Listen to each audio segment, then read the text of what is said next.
here to talk about Walmart Audits 101. And joining myself is Annette Powell. She's our Senior Audits Manager.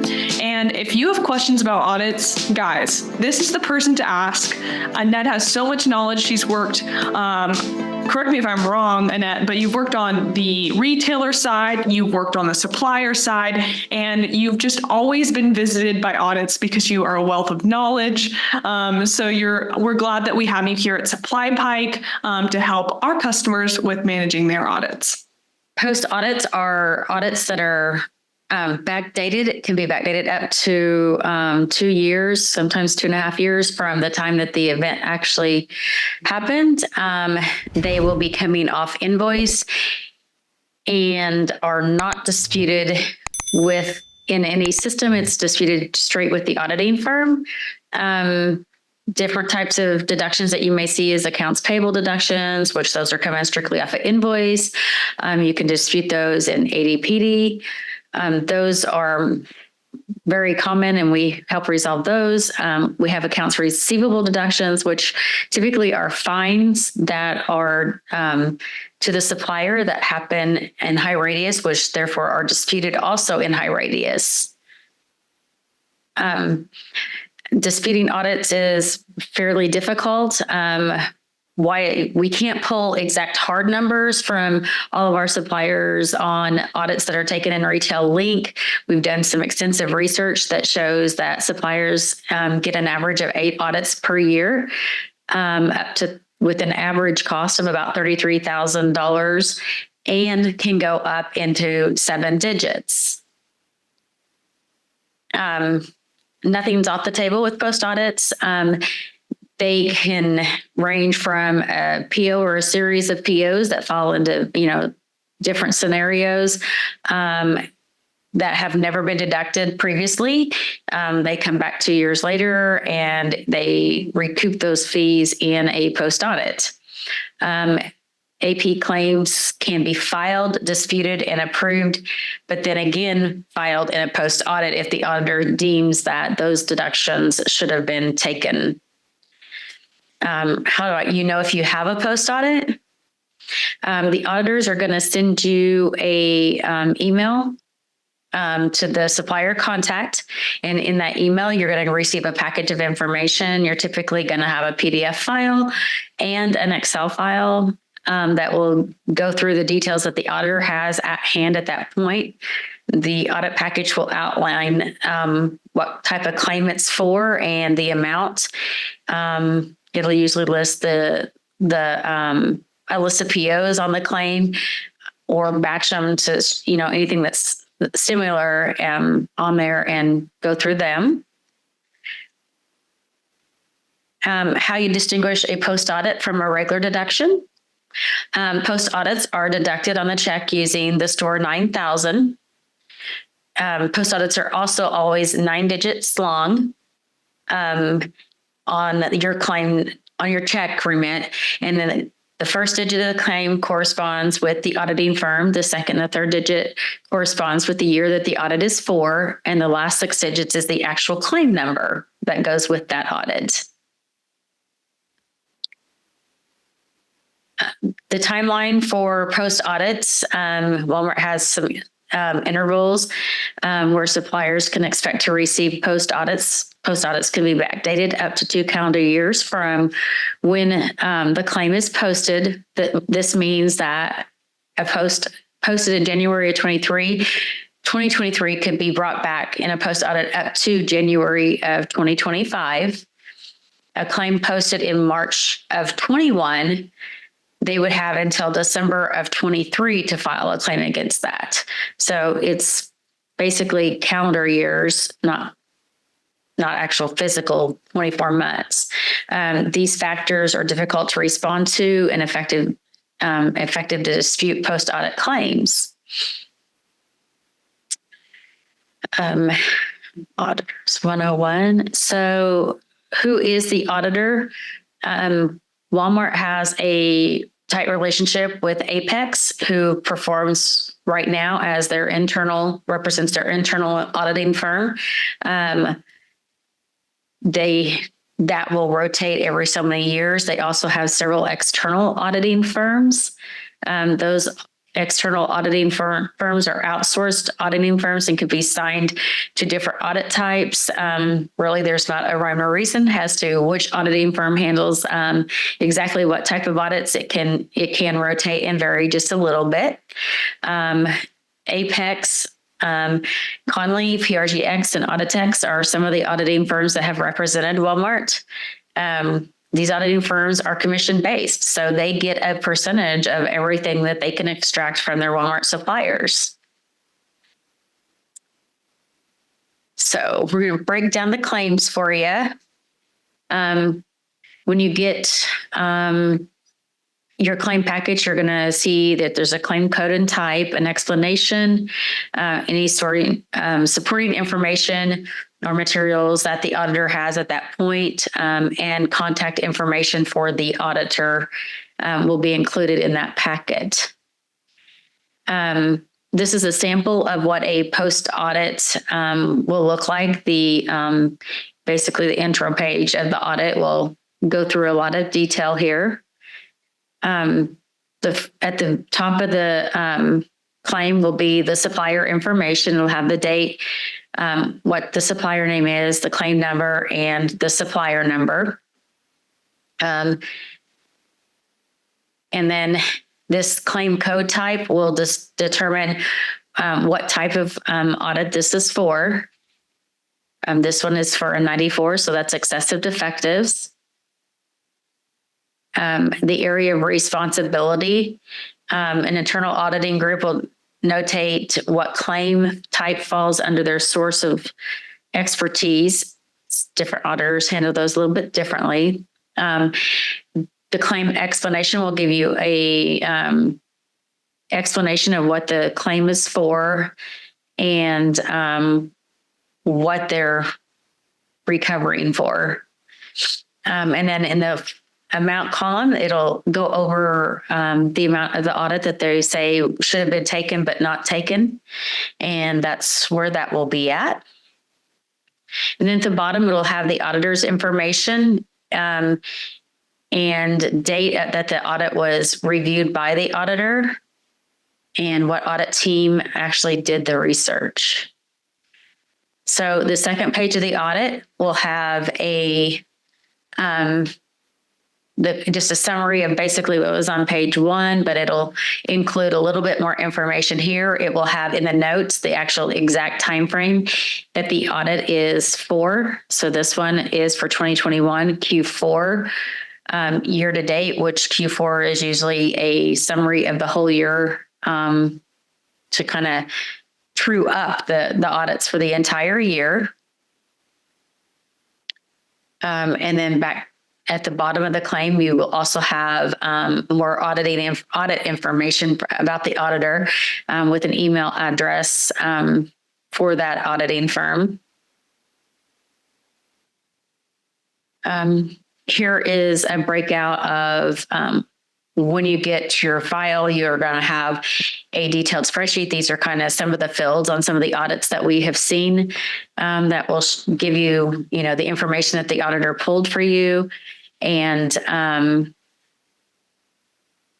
give you the detail that you need to be able to start your research. Allie, I see you pop back in. Do you have a question? Yeah, we got a question from Melissa. She just asked, so since we're going through this document, she was asking who would actually receive that audit notice.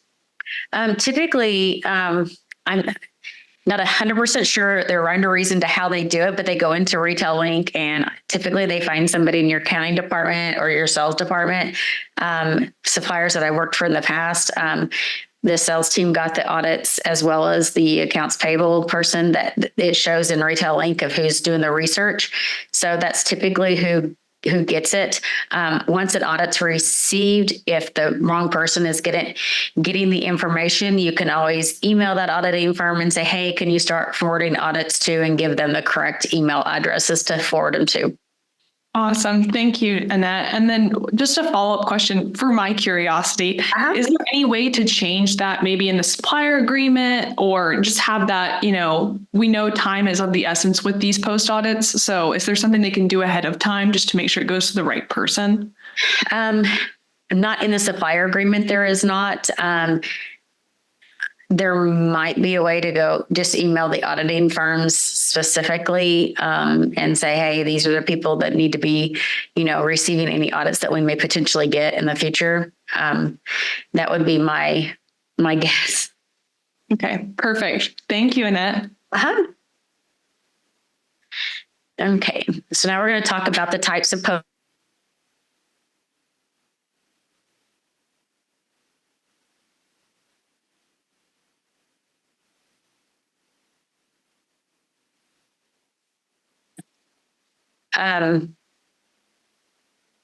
It is always easier for merchants and suppliers to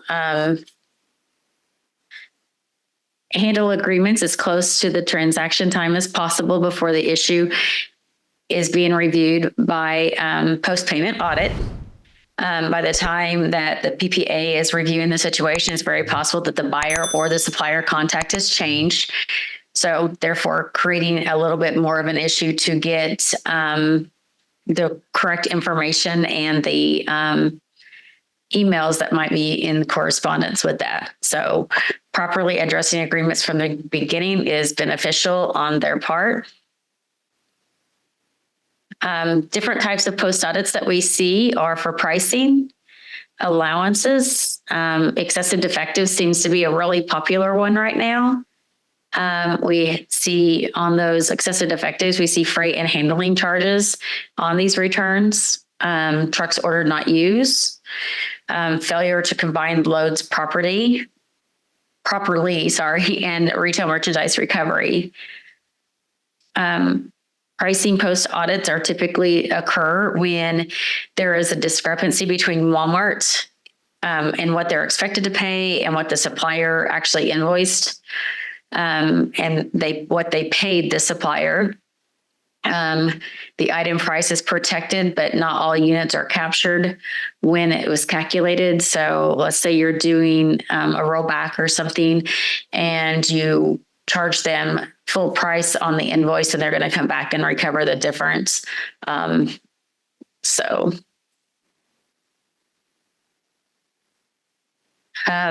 Preventing pricing post audits. For the suppliers, what they need to do is make sure that your email verbiage is very clear. Kind of like just adding, hey, this is an offer on our pricing. This is not a confirmed pricing until you agree to via email. Just little simple words like that. Changing your verbiage in your emails can eliminate some of the audits that could happen. Just to make sure that, you're all on the same page. Allowances on post audits, these allowances are typically off invoice and not given at time of invoice. These could be defective allowances, cash discounts, quantity allowances, and a lot of times those allowances occur. Maybe you transmitted them on your invoice, but you transmitted them in the wrong segment. That could potentially result in a post audit to recover those funds as well.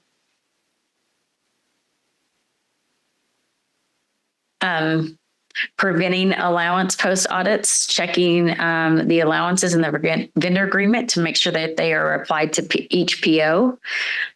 These claims also occur when the allowances is not proper in the proper segment in the EDI raw data where Sam's or Walmart states that it should be. I think that's the biggest offender of getting audits for allowances that you already given is it's just not put in the right segment. To prevent these, supplier will need to make sure that they're pulling all the segments on the EDI raw data before creating your invoice. That will eliminate a lot. Freight and handling charges on returns. Auditors will calculate the cost of delivering the cargo on the damaged product. This is primarily for collect suppliers. And they will create an audit to recover the freight charges for the for that item for the incoming freight. Walmart also calculates a 10% handling charge on all damaged product. This is to recover the cost of handling the product that Walmart could not sell. Like I said, this is for mainly collect suppliers. Preventing post audits on freight and handling charges. It's hard to prevent them, but just because we don't always have control over the damaged product and what happens, but you can ensure that your proper packaging, your pallets are secured properly, and to ensure that the product arrives safely. Trucks ordered not used occurs anytime that the supplier does not use a truck, and the Walmart or the supplier must reroute the driver. Suppliers may see this claim when they cancel a collect order. Collect suppliers, you might see this claim when you cancel an order. So to prevent this, just make sure you're ordering your trucks correctly, make sure your items are set up correctly and you don't overbuild your loads, and make sure that everything's built correctly. Sorry, what's my train of thought there? Failure to combine loads properly. We see audits on that all the time where the purchase order is removed from a truck, but the logistic company that's dispatched has to dispatch an extra truck to cover that PO because it didn't fit. Those could be a result of large shortages. Maybe the items aren't set up properly, and you would have to reconfigure the loads based off of that. Preventing the failure to combine loads properly is just double check that you're utilizing the entire truck. If you're going to be short, the quicker you notify them. If you know about the shortage ahead of time and let them know, hey, you're going to have, a little bit more room on the truck, then they can adjust that ahead of time, and that would eliminate a lot of that. The supplier may have to go back to Walmart and ask them to rebuild the truck. Walmart may build your loads, but it's your responsibility to make sure that you're still utilizing that truck properly. Just a little post-audit checklist. Always document everything with a call, or every time you have a call or a meeting with them, follow up with an email, and then share it in a saved folder so that everybody has access to it. Know your supplier agreement, know the terms and conditions, and know it like the back of your hand. So check your accounting scorecard and investigate any EDI invoice accuracy issues. That's a big one, especially on missing allowances or maybe even transmitting those in the wrong segments. So review the supplier quality excellence program, the SQEP program, for proper packaging requirements. Make sure that that's correct. Ensure that all your items are set up correctly. And not only does that mean make sure your item numbers are set up correctly, that means make sure your cube and your weight are set up. Make sure that you're ordering in the right. If you weigh out, make sure you're ordering by weight. If you're cubed out, make sure you're ordering by cube. That'll eliminate a lot.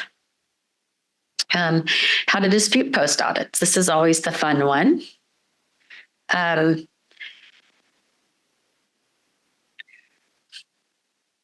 So respond before you research. Let them know that you're reviewing the package. If you need extra time, you can ask for an extension of time to research the post audit. And it'll show that you've at least communicated with them and you're working with them to resolve the issue. Review your post audit package and respond to the auditor with all the information in your package. Review the claim documentation, review your supplier agreement.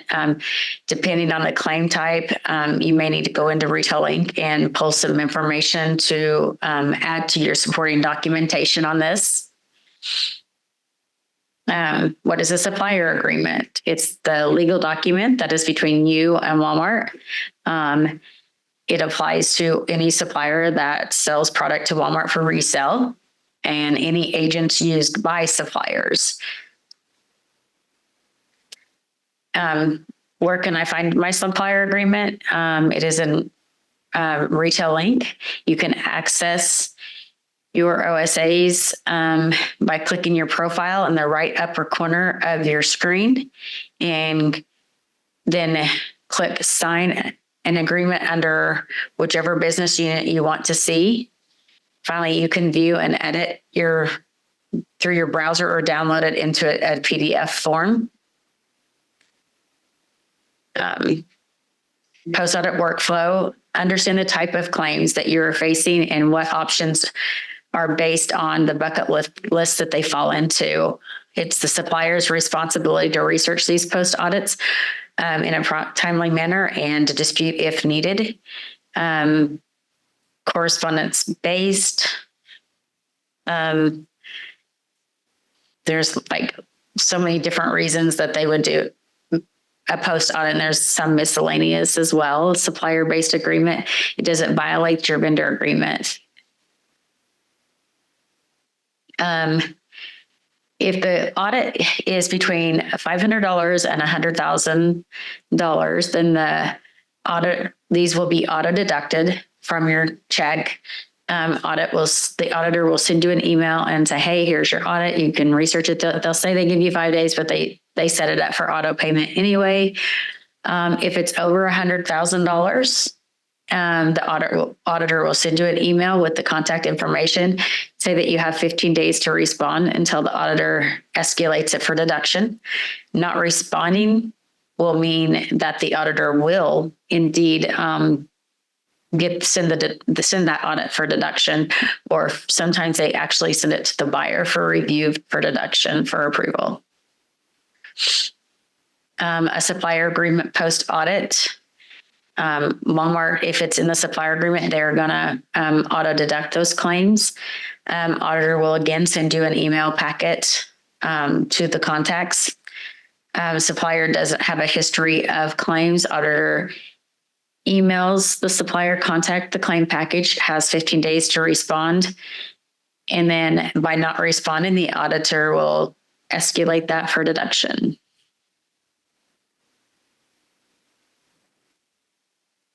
So a few disputing tips for post audits is most post audits are partially invalid.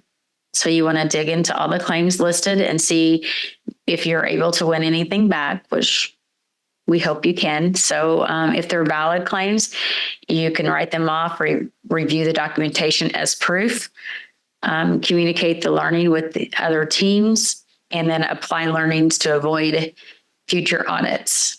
If they're invalid, ensure repayment, review and save proof of documentation, and communicate learnings with other teams. If they're invalid, you can sometimes determine a reason that they were invalid and get a correction of errors and fix those on your side. Post-audit dispute process timeline. Supplier will receive a packet via email or mail. Typically, it's email now. Contact auditor directly via information in the package.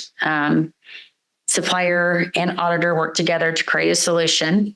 A post-audit claim is determined valid or invalid. So the first two happens within 15 days. Typically, the next step, it'll take up to 30 days, and post-audit timeline determined by the supplier. Communication with the auditor will determine how long it'll take you to determine if it's invalid and to receive payback.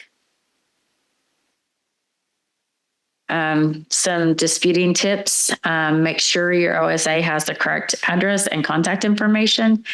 Respond to the auditor as promptly as possible. Just like dispute process, provide as much documentation as needed and then some. Escalate if you did not receive a response from your auditor by calling the vendor call center at the number listed here. You can request a copy if you need it through the microfilm department.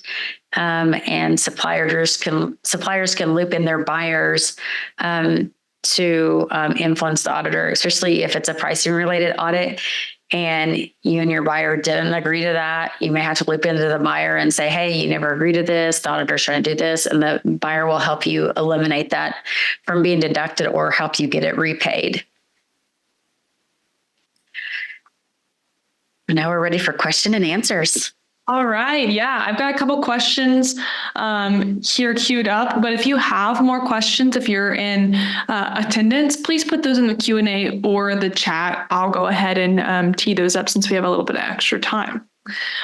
First question I have for you, Annette, is about the cadence of post audits. So on one of the first slides, you talked about the cadence being around like 8 times a year. Last time I talked to you, I think we said that that was a little bit less. I think we said 3 times a year. So could you maybe talk about why we've seen that difference in the last year? We haven't really in the past been able to pull like reports to show hard numbers, and based off of the logic of the 9-digit claim numbers that auditors create. At SupplyPike, we've been able to go in and look at all the audits across the board of, all the suppliers. And when we averaged it out across our 500 suppliers, we realized that it was more than that. They weren't just getting 3 a year. They were getting up to 8 to 10 a year. So, Wow. And that fluctuates depending on how much time, how many times you change your pricing through the year. If you do it efficiently, it depends on, are you transmitting your allowances in the correct segments? Any little error that you make could potentially create another audit. Yeah, that makes sense. And kind of to piggyback off of what you said, depending on how you're doing it or what type of company you are, maybe could you speak to the companies or like category types that you see have the most post audits or just general pitfalls? Yeah, right now, our biggest post audits that we're seeing are for excessive defective merchandise. Those are huge right now. We have seen, based off of the ones that I have researched here at SupplyPike, we have seen about a 50% payback on those. Wow. So it's just, and a lot of the times it's, just a matter of, are you packaging your product properly?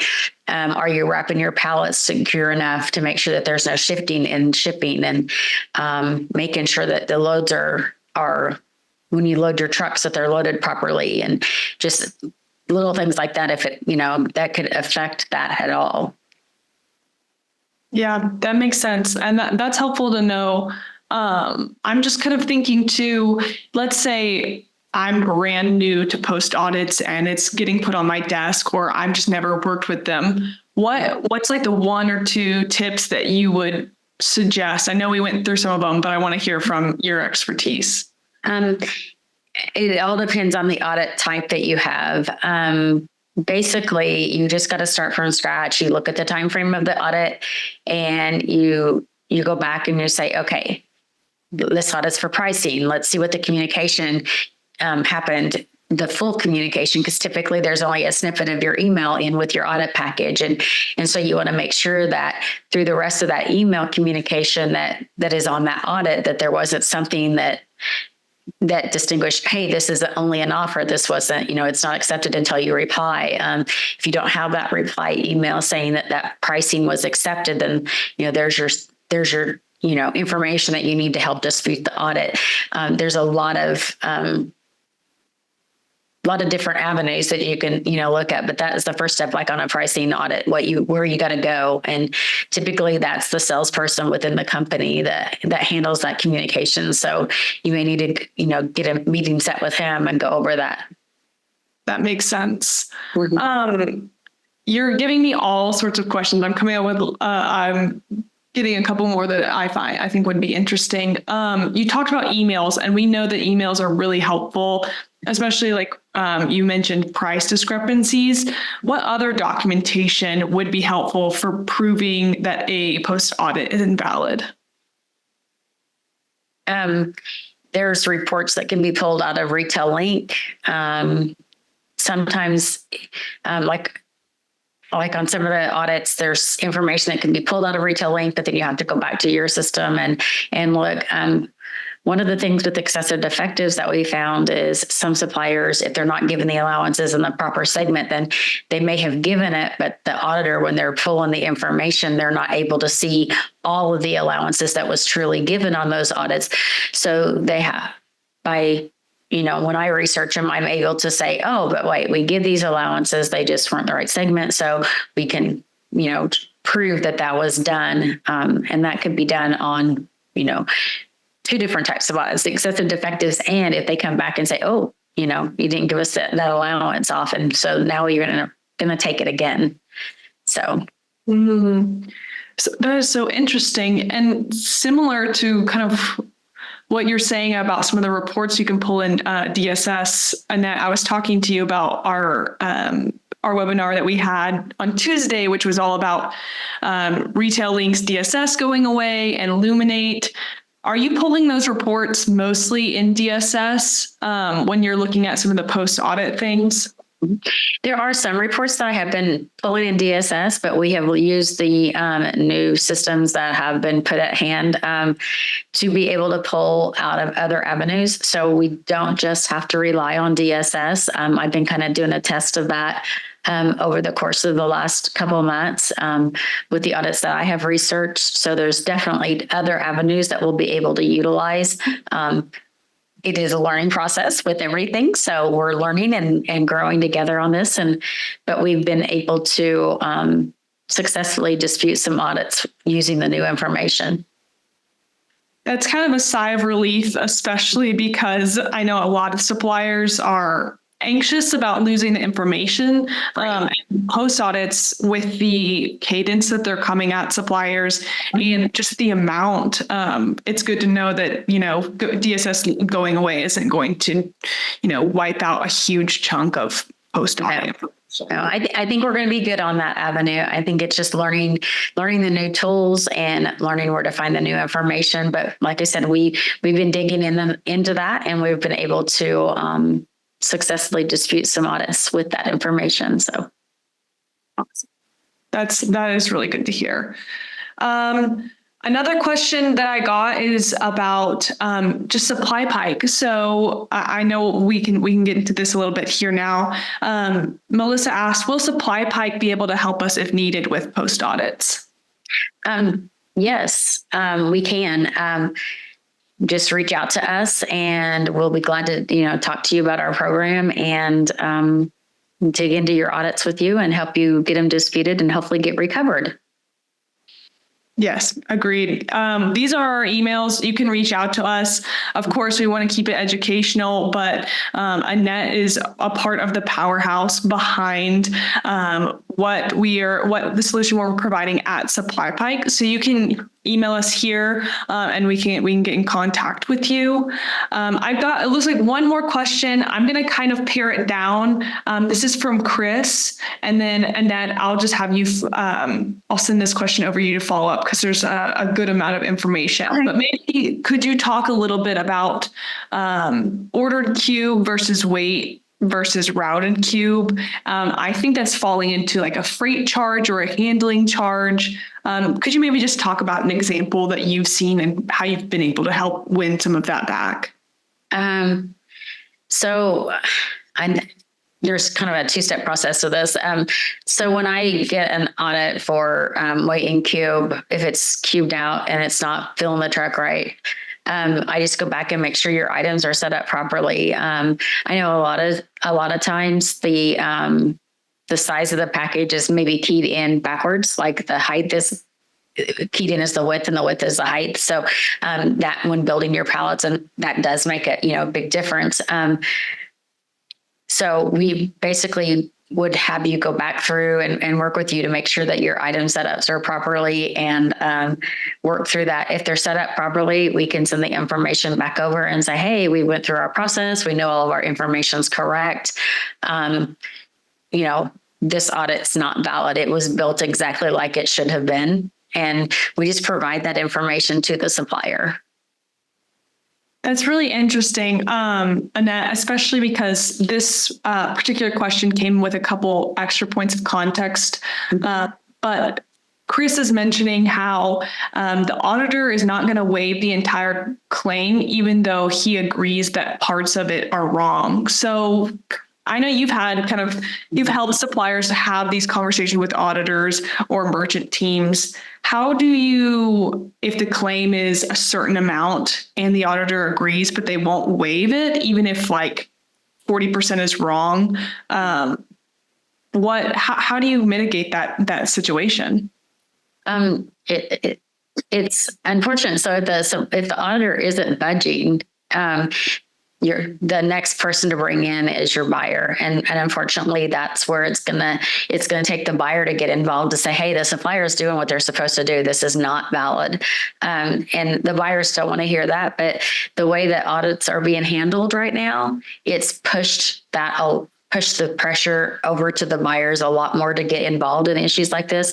When I started my career, you didn't involve a buyer unless you just absolutely had to. And now it seems like the buyers are getting more and more involved with making these decisions. So that's a really interesting, especially because we just know that buyers right now are pretty strapped. I mean, they've always been pretty strapped, but I feel like more and more every day they have other things that are competing priorities, things that they have to get done, right? So that's really interesting that buyers are getting pulled in more and more.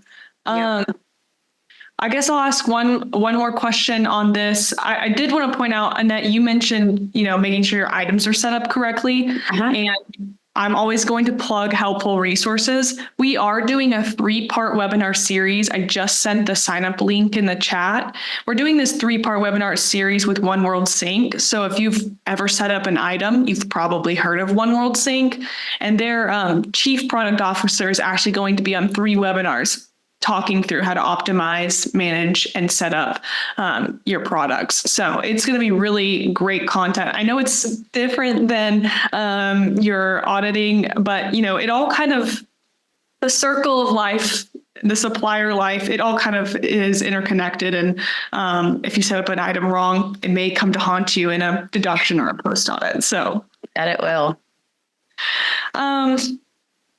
Awesome. And then the last question I wanted to ask, again, kind of pointing back to Chris's question, is how much do you see recovered on an audit? Usually from our conversations, Annette, you've said that like 100% isn't always guaranteed, but what's the percentage that you're seeing won back on these audits?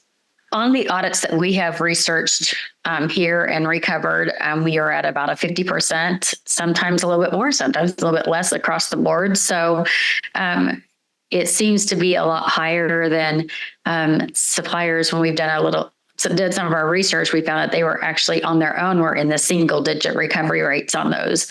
Where when we've been doing it, we've been looking that we're in the 50 percentiles.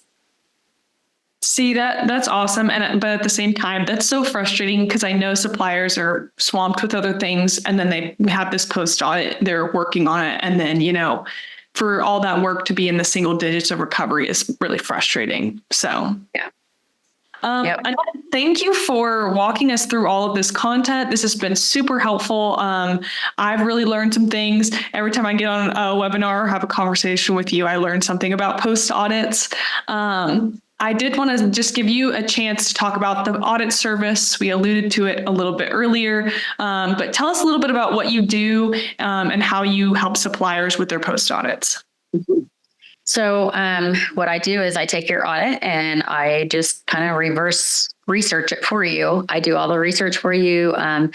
If you're a customer of SupplyPikes, we have all your information that we can pull the reporting that we need. We can get all the data and I'll do everything for you and determine if your audit is valid or invalid. And then I'll set up a meeting with you and I'll kind of go over my research and look at it and let you know what we found and what part of it we deem invalid, what part of it we deem valid. If we deem part of it as valid, then what I do, then the second step to this is I also help you get better. I help you figure out what mistakes cause these audits. what can you do to fix these mistakes to help you in the future to not get these type of audits going forward. It may be as simple as fixing your item setups or making sure your allowances are, transmitted in the proper segments on your invoices. So there's a lot of avenues to that. So once we get to the point where, we're ready to dispute the audit, then we can determine, do you want to dispute it or you want me to help you dispute it with the auditors? And we can handle that and get them disputed for you. And then when they get repaid, then we just take a very small percentage of that as our research fee. It's 0% to let me research it for you. So we can definitely get it researched for you and determine, where to go from there. So. Awesome. Well, it sounds like if you're a customer, you can just reach out to your customer success manager or whatever contact makes sense for SupplyPike. You can go back to our emails if you want to reach out to us directly. We'll get you connected in the right places. And then Annette, if they're not a current customer or they're not working with SupplyPike currently, how can they reach out to you or get connected for help with post audits?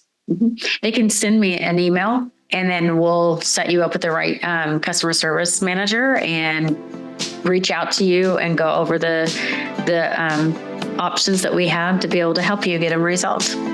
Awesome. Well, thank you guys for joining. Thank you, Annette, for walking us through all of that content. And we hope to see you guys at another webinar.